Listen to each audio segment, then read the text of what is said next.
ஒவ்வொரு ராத்திரியும் என் புருஷன் என் சொந்த தங்கச்சியோடவே இருந்தாரு. இத கேக்குறதுக்கு உங்களுக்கு ஷாக்கிங்கா இருக்குல்ல? என் பேரு மித்ரா. இது என்னோட கதை. ராகவ் வருவான்னு பார்த்தா ஒரு நாள் சொல்லாம கொல்லாம என் தங்கச்சி லயா எங்க வீட்டுக்கு வந்தா.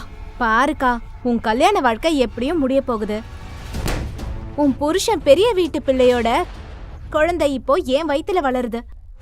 லயா, என்ன பேசுற? ஒரு அக்கா கிட்ட பேசுற பேச்சா அது? நீயா? நீ வேணா பாரு, சீக்கிரமே உனக்கு அந்த உண்மை புரியும். இப்போ அதை விட என் கூட படுக்கையில இருக்கிறது உன்னோட அந்த கௌரவமான புருஷன்தான். உங்களோட வெட்டிங் ஆனிவர்சரி அன்னைக்கு உன்னோட புருஷன் உனக்கு கொடுத்த மறக்க முடியாத கிஃப்ட்.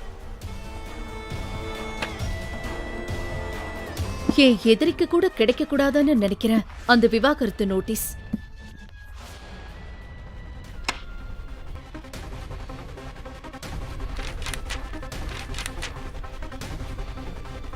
உன் மூஞ்சிய பார்க்கும் போதெல்லாம் உன்னை எதுக்குடா கல்யாணம் பண்ணிக்கிட்டோம்னு ஒவ்வொரு நிமிஷமும் நினைச்சு நினைச்சு வருத்தப்படுறேன்.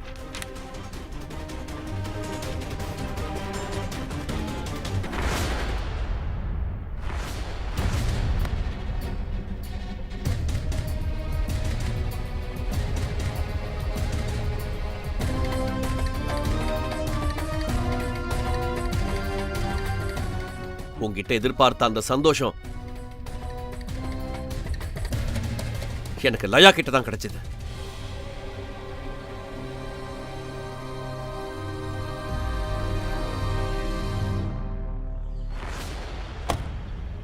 எனக்கு இப்ப இருக்கிற ஒரே ஒரு வழி எங்க அப்பா அம்மா கிட்ட போய் ஹெல்ப் கேக்குறது தான்.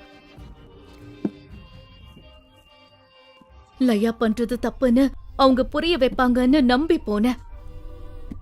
ஆனா அங்க எனக்கு இன்னொரு பேரிடி காத்திருந்தது. மித்ரா, இங்க பாரு. லயா அந்த பெரிய வீட்டு பிள்ளை மேல உயிரையே வச்சிருக்கா. லயாவுக்கும் சின்ன முதலாளிக்கும் பிடிச்சிருக்குன்னா அதுல என்ன தப்பு இருக்கு? அந்த பெரிய வீட்டு மாப்பிளைய கல்யாணம் பண்ணிக்கிட்டது நான். அவர் என்னோட புருஷன். அவர் என்ன லயா ஆசைப்பட்ட உடனே எடுத்து கொடுக்கறதுக்கு பொம்மையா? சின்ன வயசுல இருந்தே இததானே பண்றீங்க. எனக்கு எது பிடிச்சாலும் அது அப்படியே புடுங்கி லயா கிட்ட கொடுத்துருவீங்க. நானும் உங்க பொண்ணுதானப்பா. அம்மா, நீங்களாவது கொஞ்சம் சொல்லுங்க. நான் ஒண்ணு உன்னை பெத்தெடுக்கல. வேண்டாம் வெறுப்பா உன்னை இத்தனை வருஷம் ஒரு பாரமா தான் வளர்த்தோம். இந்த உண்மை என்ன அப்படியே நலக்குலைய வச்சிருச்சு. பேசுறதுக்கு அங்க எதுவுமே இல்ல. உன்னை வளர்த்தது நாங்க உனக்கு செஞ்ச பெரிய உதவி. அந்த கடனுக்காகவாது என் பொண்ணோட சந்தோஷத்தை நான் கேக்குறேன்.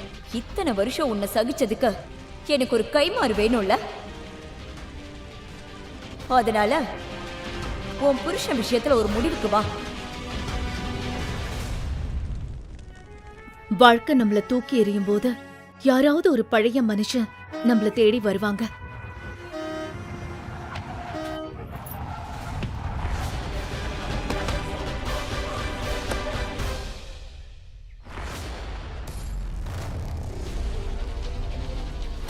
ஹேய், இந்த ஊர்ல என் கார் மட்டும் தான் உன் கண்ணுக்கு தெரிஞ்சதா? ரொம்ப நேரமா பார்த்து ஹாரன் அடிச்சிட்டு இருக்க. அது ஆதர்ஷ் தான். ஒரு காலத்துல என் மேல உயிரையே வச்சிருந்தவன். மித்ரா, என்ன ஒரு குழப்பத்தை உண்டாக்கி வச்சிருக்க? உனக்கு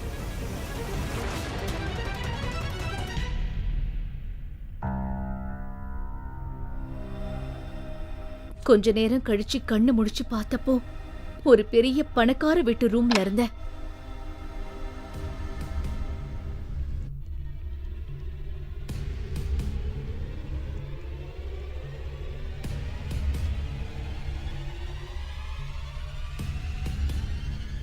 நீ என் கடலை பட்டது உன் அதிர்ஷ்டம்.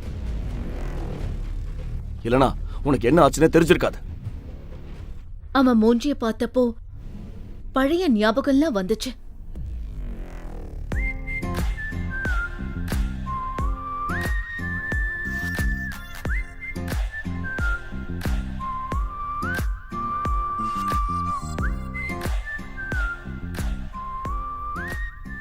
ஆனா நீ எப்படி இங்க வந்த?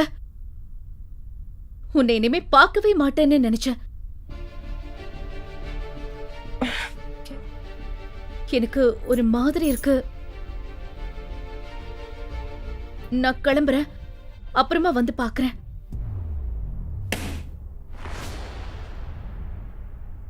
நீ போகலாம், ஆனா இப்படியே போக முடியாது.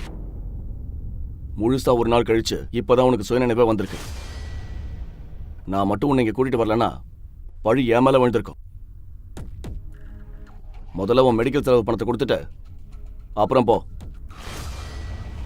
ஆதர்ஷ் இப்படிப்பட்டவ இல்லையே. எப்படி இவ்ளோ மாறினா? உன்கிட்ட ஒரு பைசா கூட இல்லைன்னு எனக்கு தெரியும். ஏன்னா நீ எல்லாத்தையும் இழந்துட்டு நிக்கிற. அதனால அடுத்த 10 நாளைக்கு நீ இந்த வீட்டில் தான் இருக்கணும். அதுக்கப்புறம் என்ன பண்ணணும்னு நான் சொல்றேன். ஆனா ஒண்ணு, தப்பிக்கணும்னு மட்டும் நினைக்காத. எனக்கு ஒண்ணுமே புரியல. இதெல்லாம் ஆதர்ஷ்க்கு எப்படி தெரிஞ்சது? அவன் ஏன் இப்படி நடந்துக்கிறான்? அந்த பொண்ணு இங்கே தான் இருக்கா. நான் நினைச்ச மாதிரியே இவ முகம் அப்படியே நேஹா மாதிரியே இருக்கு. அதான் இங்கே இருக்க சொல்லிருக்க. யார் அந்த நேஹா? என் முகம் ஏன் அவள மாதிரியே இருக்கு?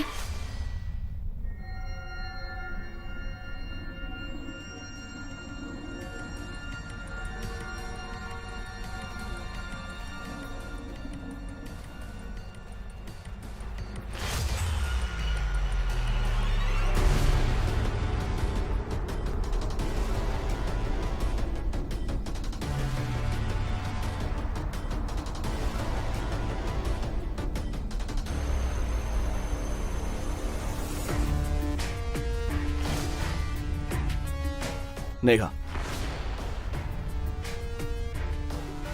நேஹா, உன்னை ரொம்ப மிஸ் பண்ண. நீ எனக்கு துரோகம் பண்ணிட்ட.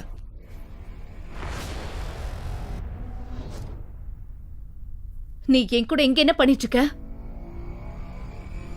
மித்ரா, நீயா? இத பாரு, உன் மேல எனக்கு எந்த இன்ட்ரெஸ்டும் இல்ல. நீ தான் என்னை விடாம பிடிச்சிட்டு இருந்த. நிறுத்து. நீ இந்த நைட்ல எதுக்காக வந்தனோ எல்லாருக்கும் தெரியும். உன்ன மாதிரி பொண்ணுங்களை நான் நிறைய பார்த்திருக்கேன். உனக்கு உடம்பு சரியாகணும் தான் இங்க தங்க வச்சேன். நாளைக்கு காலையில நீ இங்க இருந்து கிளம்பலாம். என் வாழ்க்கையில நடந்த கொடுமைக்கு முன்னாடி மத்த எல்லாம் சின்னதா தெரிஞ்சது. நான் உள்ளுக்குள்ள உடைஞ்சு போயிருந்தேன். என் தங்கச்சி என் புருஷனை பறிச்சுக்கிட்டா. பெத்தவங்க நான் அவங்க பொண்ணுன்னு கூட இல்லைன்னு சொல்லிட்டாங்க. என் பழைய வாழ்க்கையும் இப்போ இப்படி வந்து நிக்குது.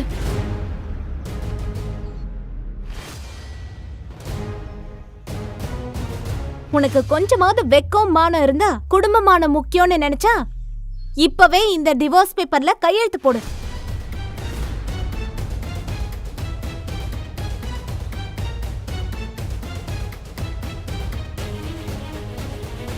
உன்னோட ஒரு நல்ல லைஃப் அமையும்னு நினைச்சேன். ஆனா உன்னோட உண்மையான முகம் தெரிஞ்சதுக்கு அப்புறம் உன் மேல இருந்த நம்பிக்கையே போயிருச்சு. இப்படி ஒரு நிலைமை யாருக்கு வரக்கூடாது.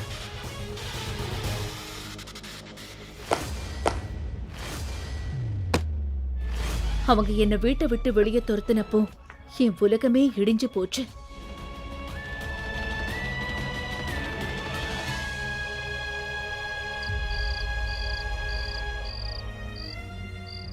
என்ன பண்றதுன்னு தெரியல. அந்த நேரத்துல எனக்கு ஆதர்ஷோட ஞாபகம் வந்துச்சு. எனக்கு உதவ இப்ப அவனால மட்டும்தான் முடியும். நான் உனக்கு கண்டிப்பா ஹெல்ப் பண்ணுவேன் மித்ரா. ஆனா அதுக்கு நீ என்ன ரகசியமா கல்யாணம் பண்ணிக்கணும்.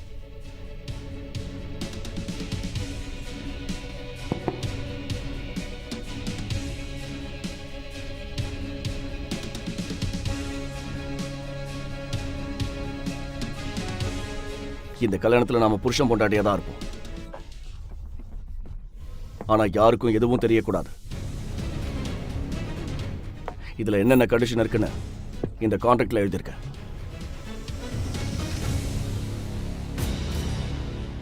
அந்த கான்ட்ராக்ட்ல ஆதர்ஷ் என்ன எழுதியிருக்கான்? மித்ரா அந்த லயாவை பழிவாங்குவாளா? ஆதர்ஷ் ஏன் இப்படி ஒரு கண்டிஷனை போடுறான்? மித்ராவின் வாழ்க்கையில அடுத்து நிகழப்போகும் திருப்பங்களை அறிய பாக்கெட் எஃப்எம் யூடியூப் சேனல்ல அடுத்த எபிசோட தவறாம பாருங்கள். பாக்கெட் எஃப்எம்மின் அனைத்து எபிசோடுகளையும் கேட்க பாக்கெட் எஃப்எம் ஆப்பை டவுன்லோட் செய்யுங்கள். லிங்க் டிஸ்கிரிப்ஷனில் கொடுக்கப்பட்டுள்ளது.